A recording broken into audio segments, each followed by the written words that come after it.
ಶ್ರೀ ಗುರು ಬಸವಲಿಂಗಾಯ ನಮಃ.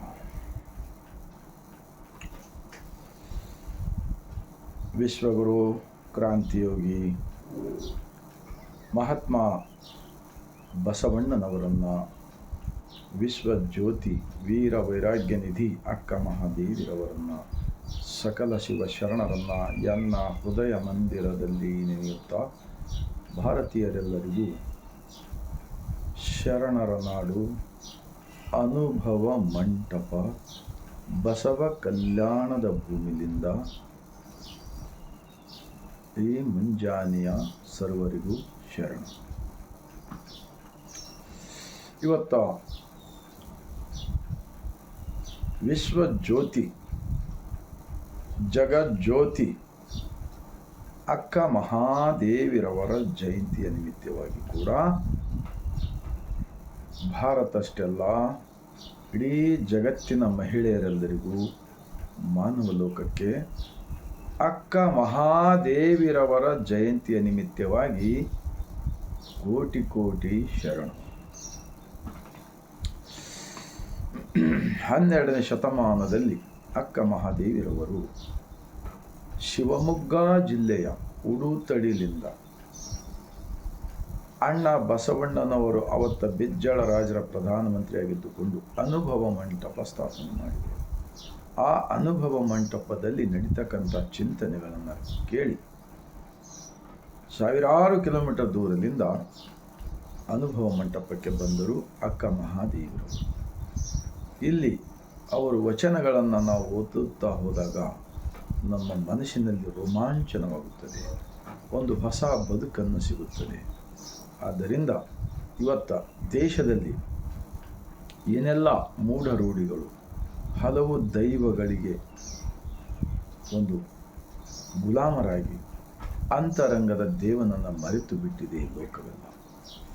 ಜೀವಗಳಲ್ಲಿ ಶಿವನನ್ನು ಕಂಡವರು ನಮ್ಮ ಅಕ್ಕ ಮಹಾದೇವಿ. ಇವಾಗ ಅವರದ್ದೇ ಆಗಿರತಕ್ಕಂಥ ಒಂದು ವಚನ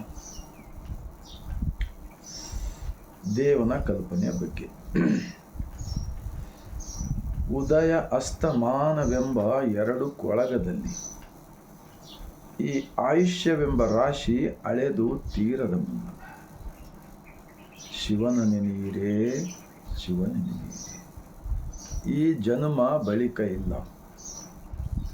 ಚನ್ನ ಮಲ್ಲಿಕಾರ್ಜುನ ದೇವನ ನೆನೆದು पंच महापातकरेल्लरू मुक्ति पಡೆದರೆಂದು. अक्का महादेवी का इस वचन का भावार्थ क्या होता है? इस धरती पे पैदा होने वाला सारी दुनिया के अंदर हर इंसान माँ की पेट से ही पैदा होकर आता है, और माँ की पेट में जो मूर्ति बनता है उसको बनाने वाला सृष्टिकर्ता होता है.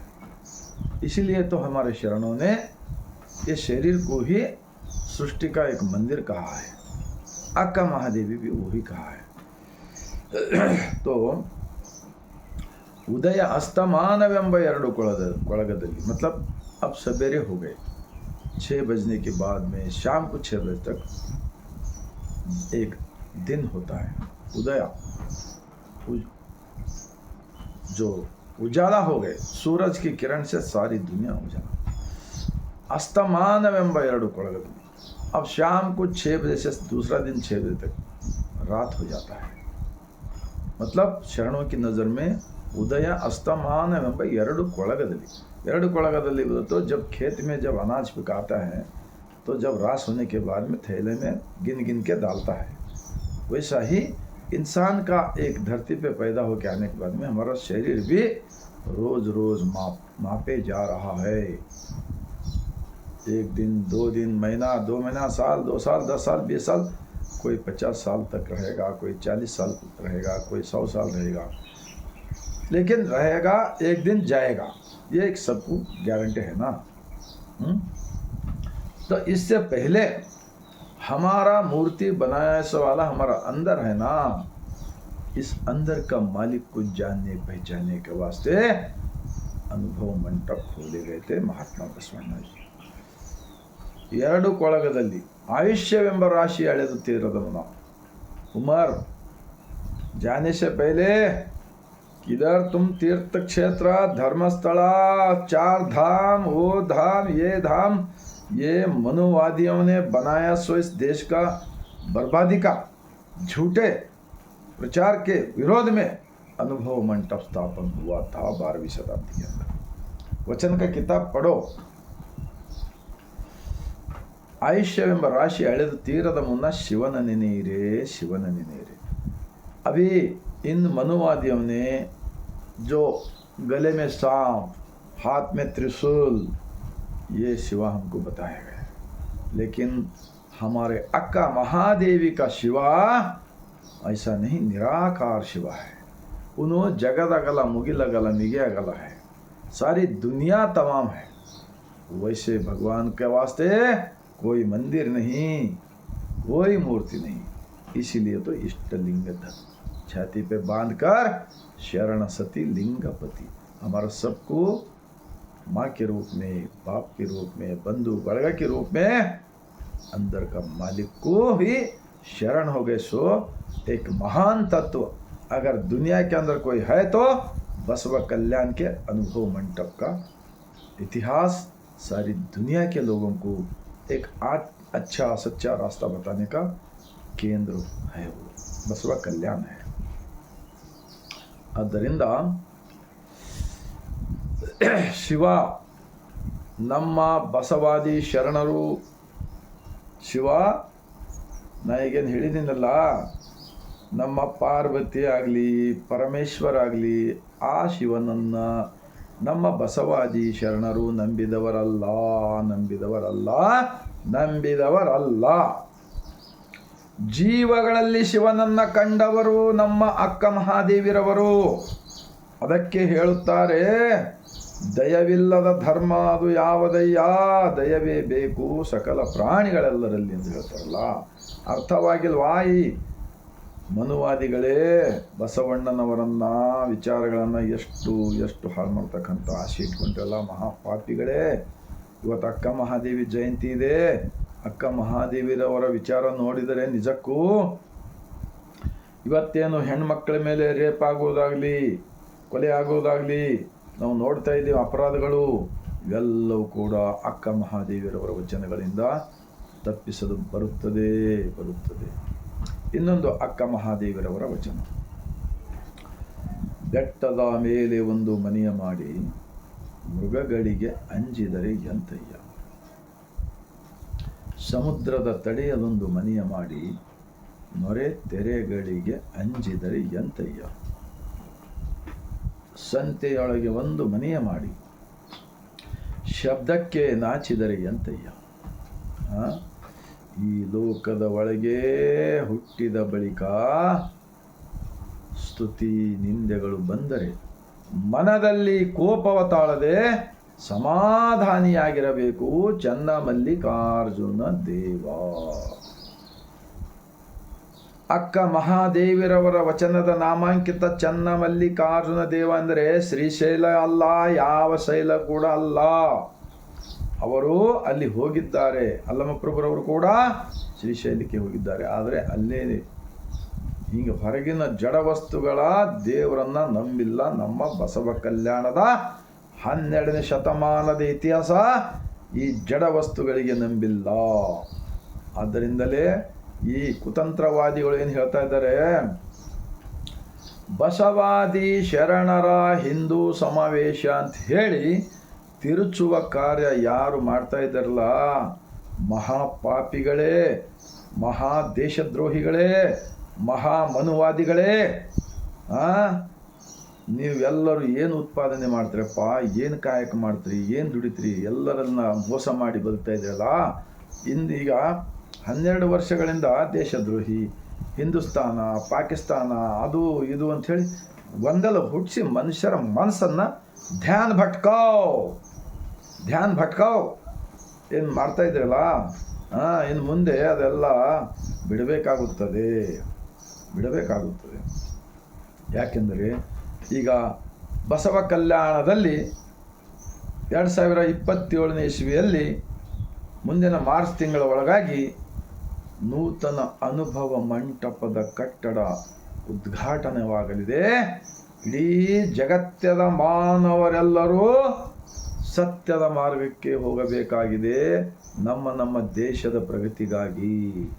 ಆ ಕಾರಣಕ್ಕಾಗಿ ಇವತ್ತು ಸುಳ್ಳು ಗೊಳ್ಳು ಪಳ್ಳು ಹೊಳ್ಳು ಏನು ಜನರ ತಲೆಯಲ್ಲಿ ಹಾಕಿ ನೀವು ಮೋಸ ಮಾಡ್ತಾ ಇದ್ದೀರಲ್ಲ, 33 ಕೋಟಿ ಹಲವು ದೈವಗಳ ಸೃಷ್ಟಿ ಮಾಡಿ ಮುಂದಿನ ದಿನಗಳಲ್ಲಿ ನೀವೇ ನಿಜವಾಗಿರ್ತಕ್ಕಂಥ ದೇಶದ್ರೋಹಿಗಳಾಗುತ್ತೀರಿ. ಬರೇ ತಿರುಚೋದು ಕೆಲಸ. ವಚನ ದರ್ಶನ ಅಂಥೇಳಿ ಬುಕ್ ಬಿಡುಗಡೆ ಮಾಡೋದಾಗಲಿ, ಹಿಂದೂ ಬಸವಾದಿ ಶರಣರ ಹಿಂದೂ ಸಮಾವೇಶ. ಯಾರಪ್ಪ ಹಿಂದೂ? ನಿಮ್ಮ ಯಾವ ಒಂದರ ಹಬ್ಬ ಸರಿಯಾಗಿವೆನಾ? ಇವತ್ತು ನಾವು ಅಕ್ಕ ಮಹಾದೇವಿರವರ ಜಯಂತಿ ಮಾಡುತ್ತಿದ್ದೇವೆ ನಮ್ಮ ಮನೆಯಲ್ಲಿ. ನಾವೇನು ಮಾಡ್ತೀವಿ? ಒಂದೆರಡು ಅಕ್ಕ ಮಹಾದೇವಿ ವಚನವನ್ನು ಹೇಳಿ ಆ ವಚನದ ಭಾವಾರ್ಥ ಅರಿತುಕೊಂಡು, ಮಣ್ಣು ಬಿಟ್ಟು ಮಡಿಕೆ ಇಲ್ಲ, ತನ್ನ ಬಿಟ್ಟು ದೇವರಿಲ್ಲ, ಈ ಸತ್ಯವನ್ನು ಅರಿತುಕೊಂಡು ಎಲ್ಲರನ್ನ ನಾವು ಒಳ್ಳೆಯದನ್ನೇ ಬಯಸುತ್ತೇವೆ, ಎಲ್ಲರ ಕಲ್ಯಾಣವನ್ನೇ ಆಗಲೆಂದು ಈ ಭಾವವನ್ನು ವ್ಯಕ್ತಪಡಿಸುತ್ತೇವೆ. ನಾವು ಯಾವುದೇ ಬೇಡಿಕೆಗಳನ್ನು ಇಟ್ಟುಕೊಳ್ಳುವುದಿಲ್ಲ. ದೇವರೇ ಅದು ಕೊಡು, ಇದು ಕೊಡು, ನಾನು ಅಲ್ಲಿ ಬರ್ತೀನಿ, ಇಲ್ಲಿ ಹೋಗ್ತೀನಿ ಅಂಥೇಳಿ ಏನೂ ಬೇಕಾಗಿಲ್ಲ.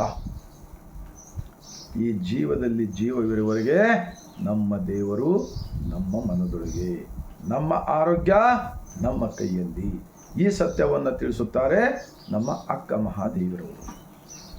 ಆದ್ದರಿಂದ ಬೆಟ್ಟದ ಮೇಲೆ ಮನೆ ಮಾಡಿ ಇವೆಲ್ಲ ಏನು ವಚನಗಳಿವೆಯಲ್ಲ, ಇವತ್ತು ಆಪ್ರೇಷನ್ ಮಾಡ್ತಕ್ಕಂಥ ಡಾಕ್ಟ್ರಿಗೆ ಬೇಕಾಗಿದೆ, ವಾಹನ ಚಲಿಸ್ತಕ್ಕಂಥ ಡ್ರೈವರಿಗೆ ಬೇಕಾಗಿದೆ, ರೈತರಿಗೆ ಬೇಕಾಗಿದೆ, ಬಿಲ್ಡಿಂಗ್ ಕಟ್ತಕ್ಕಂಥವ್ರಿಗೆ ಬೇಕಾಗಿದೆ, ವಿಜ್ಞಾನಿಗಳಿಗೆ ಬೇಕಾಗಿದೆ. ಎಲ್ಲರಿಗೂ ಕೂಡ ಅಕ್ಕ ಮಹಾದೇವಿರವರ ಬೆಟ್ಟದ ಮೇಲೆ ಒಂದು ಮನೆಯ ಮಾಡಿ ಮೃಗಗಳಿಗೆ ಅಂಜಿದರೆ ಅಂತಯ್ಯ, ಸಮುದ್ರದ ತಡೆಯಲ್ಲೊಂದು ಮನೆ ಮಾಡಿ ತೆರೆಗಳಿಗೆ ಅಂಜಿದರೆ ಅಂತಯ್ಯ, ಸಂತೆಯೊಳಗೆ ಒಂದು ಮನೆಯ ಮಾಡಿ ಶಬ್ದಕ್ಕೆ ನಾಚಿದರೆ ಅಂತಯ್ಯ.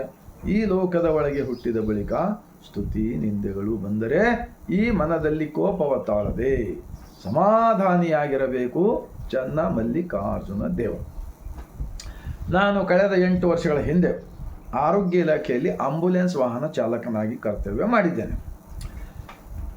ಎಷ್ಟೋ ರೋಗಿಗಳು ಪೇಷಂಟ್ಗಳನ್ನು ತೆಗೆದುಕೊಂಡು ಹೋಗಿದ್ದೇನೆ.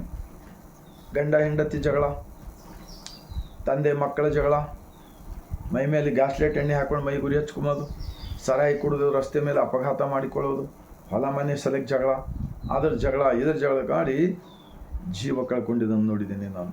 ಆ ಎಲ್ಲರನ್ನ ಈ ಒಂದು ಅಕ್ಕ ಮಹಾದೇವಿಯವರವರ ವಚನ ಒಂದು ವೇಳೆ ಈ ಎಷ್ಟು ಕರ್ನಾಟಕ ರಾಜ್ಯದ ಎಷ್ಟು ಮಠಗಳಿವಪ್ಪ, ಎಷ್ಟು ಮಠಗಳು ನೀವೆಲ್ಲರೂ ಏನು ಕೆಲಸ ಮಾಡಿದ್ದೀರಿ? ನನ್ನ ಪ್ರಶ್ನೆ ಬಸವ ಕಲ್ಯಾಣದಿಂದ ಮಾಡ್ತಾ ಇದ್ದೀನಿ. ನೀವೆಲ್ಲರೂ ಬಸವಣ್ಣನವರನ್ನು ಎಡಗಡೆ ಹಾಕುವುದು, ಒಂದು ಚಿತ್ರ ಭಾವಚಿತ್ರ ಹಾಕಿ, ಮತ್ತು ಇನ್ನೊಂದು ಕಾಲ್ಪನಿಕ ದೇವರು ಬಲಗಡೆ ಹಾಕೋದು ಮಾಡ್ತಾಯಿದ್ರಿ. ಈಗ ಎಲ್ಲ ಕಡೆ ಶರಣರ ವಚನಗಳು ಪ್ರಚಾರ ಆಗೋದ್ರಿಂದ ಈಗ ಚೇಂಜ್ ಮಾಡಿ ಇದು ಈ ಕಡೆ ಬಸವಣ್ಣ ಈ ಕಡೆ ಮಾಡಿ. ನಾನು ನಿಮ್ಮೆಲ್ಲರಲ್ಲಿ ಒಂದು ಪ್ರಶ್ನೆ ಮಾಡ್ತಾ ಇದ್ದೀನಿ. ನಮಗೆ ಇಂತಹ ವಚನಗಳನ್ನು ಯಾರು ಹೇಳಿದರೆ ಅವರು ನಮಗೆ ಧರ್ಮದ ಗುರು ಆಗ್ತಾರೆ, ಹೊರತಾಗಿ ಏನೋ ಸುಳ್ಳು ಗೊಳ್ಳು ಪಳ್ಳು ಹೊಳ್ಳು ತಲೆಯಲ್ಲಿ ಹಾಕ್ತಕ್ಕಂಥ ಕಾರ್ಯ ಮಾಡಬೇಡ್ರಪ್ಪ. ಯಾಕೆಂದರೆ ಜನಗಳು ವಚನಗಳನ್ನು ಓದ್ತಾ ಇದ್ದಾರೆ, 23 ಭಾಷೆಯಲ್ಲಿ ಬರ್ತಾ ಇವೆ. ಬಸವ ಕಲ್ಯಾಣಕ್ಕೆ ಇಡೀ ಜಗತ್ತವನ್ನೇ ಬರಲಿದೆ. ನೋಡಿದ್ರಾ ಇರಾನ್, ಇಸ್ರಾಯೇಲು, ಅಮೆರಿಕಾ ಎಷ್ಟು ಯುದ್ಧ ಮಾಡ್ತಾ ಇದ್ದಾರೆ ನೋಡಿ. ಆ ಮಹಾಪಾಪಿಗಳು, ಆ ಕೋತಿಗಳು, ಆ ಮಂಗ್ಯಗಳು. ನಮ್ಮ ಭಾರತ ದೇಶದ ಇಂಥ ವಚನ ಗ್ರಂಥವನ್ನು ನಾವು ಅಲ್ಲಿ ಅವರು ಒಯ್ದನ್ನು ಅವರಿಗೆಲ್ಲ ಕುಳಿಸ್ಕೊಂಡು, ಅವು ಯಾವ ಟ್ರಂಪ, ಅವು ಯಾವ ಅಧ್ಯಕ್ಷ ಇರ್ತಾರಲ್ಲ ಅವರೆಲ್ಲ ದೇಶದು, ಆ ಕಳ್ಳನ ಮಕ್ಕಳಿಗೆ ಇಂಥ ವಿಚಾರಗಳು ತಿಳಿಸೋರು ಜೀವನೇ ಕೊಲ್ಲುವುದಿಲ್ಲ. ಅವ್ರದ್ದು ಎಷ್ಟು ಸೀಮೆ ಇದಲ್ಲ, ಅವ್ರದ್ದು ಏರಿಯಾಗಳು ಜಾಕಿ ಮಾಡ್ಕೊಂಡಿರ್ಬೋದಲ್ಲ. ಆದ್ದರಿಂದ ಕೊಲ್ಲುವವನೇ ಮಾದಿಗನು, ಹೊಲಸು ತಿಂಬುವವನೇ ಹೊಲಿಯ. ಈಗ ನಾನು ಯಾವುದೇ ಪ್ರಾಣಿ ಹಿಂಸೆ ಮಾಡಿದ್ದೀನಿ ಅಂತ ತಿಳ್ಕೊಳ್ಳಿ. ನಾನು ಇವಾಗ ಲಿಂಗಾಯತ್ ಇದ್ದೀನಿ ಹೌದು. ಆದರೆ ನಾನು ಪ್ರಾಣಿ ಹಿಂಸೆ ಮಾಡೋದಂದ್ರೆ ನಾನೇ ಮಾದಿಗ. ಇದು ಲಿಂಗಾಯತ್ ಅಂದರೆ ಬರೇ ಲಿಂಗಾಯತ್ ಅಂತ ಹೇಳ್ಕೊಂಡು ತಿರುಗೋದಿಲ್ಲ, ಆಚರಣೆಯಲ್ಲಿ ಬರಬೇಕಾಗಿದೆ. ಆಚರಣೆಯಲ್ಲಿ ನಿಜವಾಗಿರ್ತಕ್ಕಂಥ ಜಗಲಿ ಇದು ಇದೆ. ಜಗಲಿ ಈ ಶರೀರವೇ ದೇವಸ್ಥಾನವಿದೆ, ನಮ್ಮ ಒಳಗಡೆ ಸೃಷ್ಟಿಕರ್ತ ಇದ್ದಾನೆ. ಆ ಕಾರಣಕ್ಕಾಗಿ ಇಷ್ಟಲಿಂಗವನ್ನು ಧರಿಸಿದ್ದಾರೆ. ನಮ್ಮ ಬಸವ ಕಲ್ಯಾಣದ 770 ಜನ ಅಮರಗಣಗಳು, ಲಕ್ಷದ ಮೇಲೆ 96,000 ದುಡಿಯೋ ವರ್ಗದವರು, ಉತ್ಪಾದಕ ವರ್ಗದವರು. ಅವರದ್ದು ಬುದ್ಧಿ ಕಲ್ಕೋರಿ, ಜೀವನದಾಗ ಬದಲಾವಣೆ ತಂದು. ಈ ಇವ್ರ ಕೈಯಲ್ಲಿ ಕತ್ತಿ ಕೊಡೋದು, ಬಡಿಗೆ ಕೊಡೋದು, ಝಂಡ ಕೊಡೋದು, ಏನೇನೋ ಜೈ ಹುಡ್ಕೊಂಡು ತಿರ್ಗೋದು ಯಾರು ಕಲಿಸ್ತಾ ಇದ್ರಿ? ನೀವೆಲ್ಲರೂ ಕೂಡ ಭಾರತ ದೇಶಕ್ಕೆ ಹಾಳು ಮಾಡ್ತಕ್ಕಂಥ ಮಹಾಪಾಪಿಗಳೇ. ನಿಮ್ಗೆಲ್ಲರಲ್ಲಿ ನಾನು ವಿನಂತಿ ಮಾಡ್ಕೊಳ್ತೀನಿ, ಆ ಎಲ್ಲ ಯುವಕರಲ್ಲಿ ಕತ್ತಿ ಬಡಿಗಿ ಏನೇನೋ ಜೈ ಹೊಡೆದು ಬಿಡಿಸಿ ಬಸವ ಮಂತ್ರ ಪಠಿಸುವ ಕಾರ್ಯ ಮಾಡಿರಿ. ಓ ಮಹಾಪಾಪಿಗಳೇ, ಬಸವ ಎಂದರೆ ಪ ಎಂಬಲ್ಲಿ ಅನ್ನ ಭವ ಹರಿಯಿತ್ತು, ಸ ಎಂಬಲ್ಲಿ ಸರ್ವಜ್ಞಾನಿ ಆದೆನು, ವ ಎಂದು ವಚಿಸುವಡೆ ವಸ್ತು ಚೈತನ್ಯಾತ್ಮಕನಾದೆನು.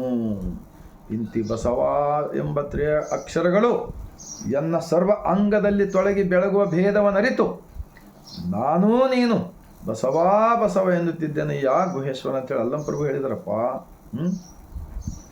ಆದ್ದರಿಂದ ಸಮಯ ಹೆಚ್ಚು ತೆಗೆದುಕೊಳ್ಳಲಾರದೆ ನನ್ನ ಕಳಕಳಿ ಒಂದೇ ಇದೆ.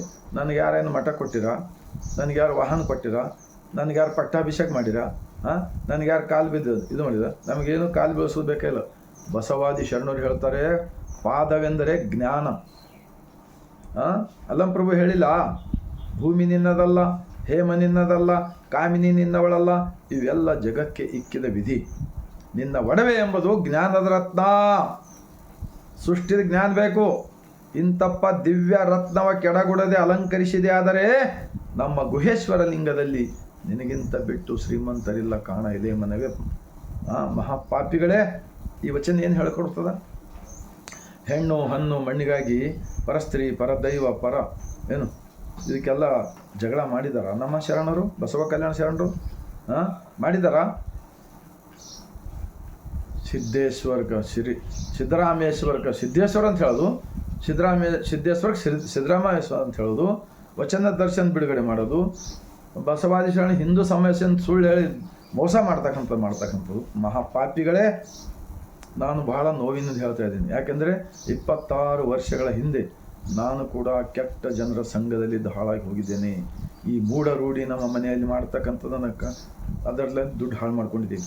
ಈಗೇನಿಲ್ಲ, ಈ ಹಲವು ದೈವಗಳಿಗೆ ಧಿಕ್ಕರಿಸಿ ಪರಮ ಪತಿವ್ರತೆಗೆ ಗಂಡನೊಬ್ಬ, ಮತ್ತೊಂದಕ್ಕೆ ಎರಗಿದರೆ ಕಿವಿ ಮೂಗ ಕೊಯ್ಯುವನು, ಹಲವು ದೈವಗಳ ಎಂಜಲ ತಿಂಬುವವರಿಗೆ ನಾನೆಂತು ನಂಬುವೆನಯ್ಯ ಕೂಡಲ ಸಂಗಮ ದೇವ. ಕೂಡಲ ಸಂಗಮ ದೇವ ಅಂದರೆ ಕೂಡಲ ಸಂಗಮ ಊರಲ್ಲ ಮಹಾಪಾಪಿಗಳೇ.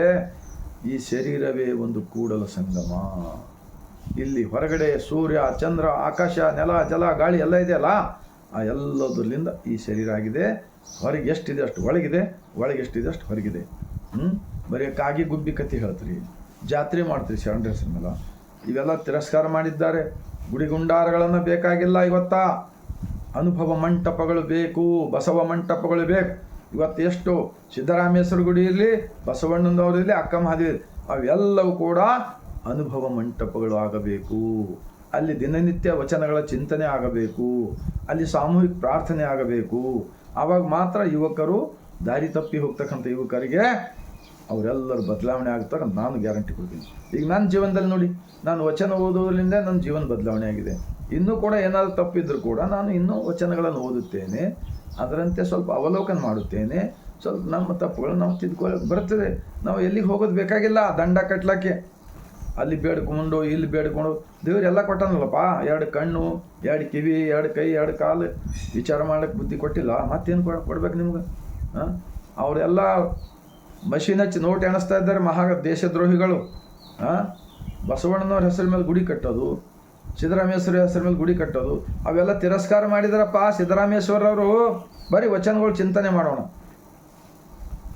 ವಚನಗಳ ಚರ್ಚೆ ಮಾಡೋಣ. ಬರೀ ಬಸವ ಕಲ್ಯಾಣದಾಗ 10,000 ಜನ ಬರೀ, 20,000 ಜನ ಬರೀ, 1,00,000 ಜನ ಬರೀ, ವಚನಗಳ ಚಿಂತನೆ ಮಾಡೋಣ.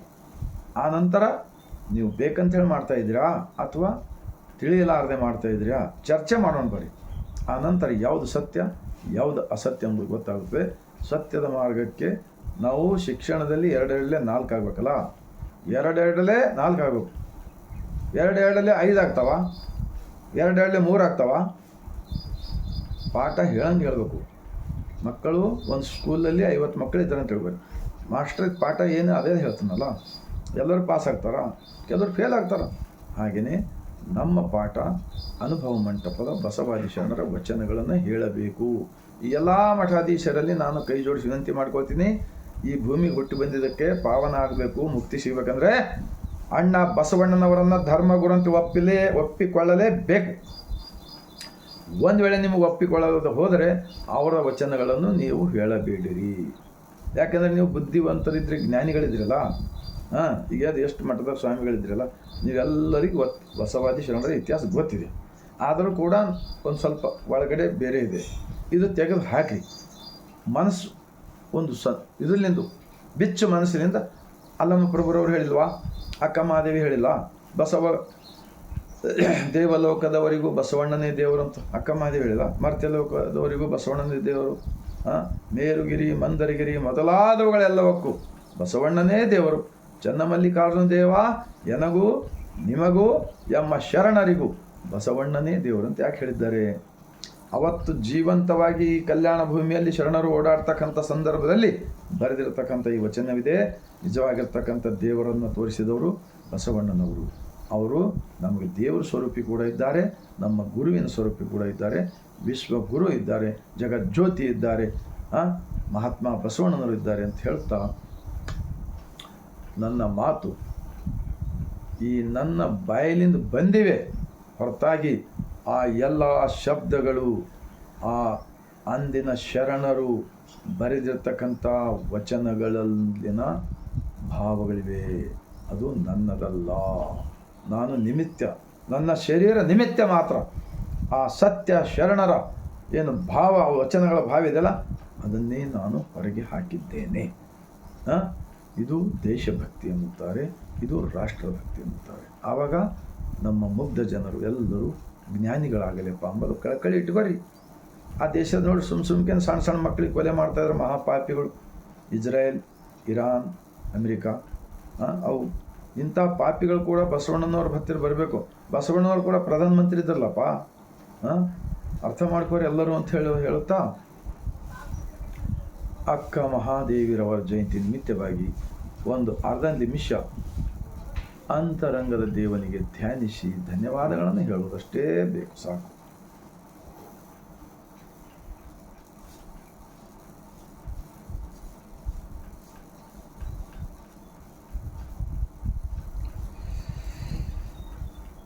ಶ್ರೀ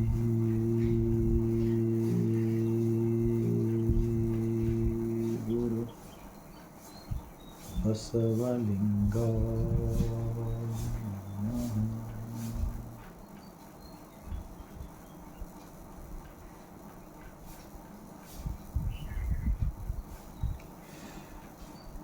ತಮ್ಮೆಲ್ಲರ ಹೃದಯಕ್ಕೆ ತಟ್ಟಿದೆ. ಆದರೆ 145 ಕೋಟಿ ಭಾರತೀಯರಿಗೆ ಈ ಸತ್ಯ ಸಂದೇಶವನ್ನು ಕಳಿಸ್ತಿರಪ್ಪ.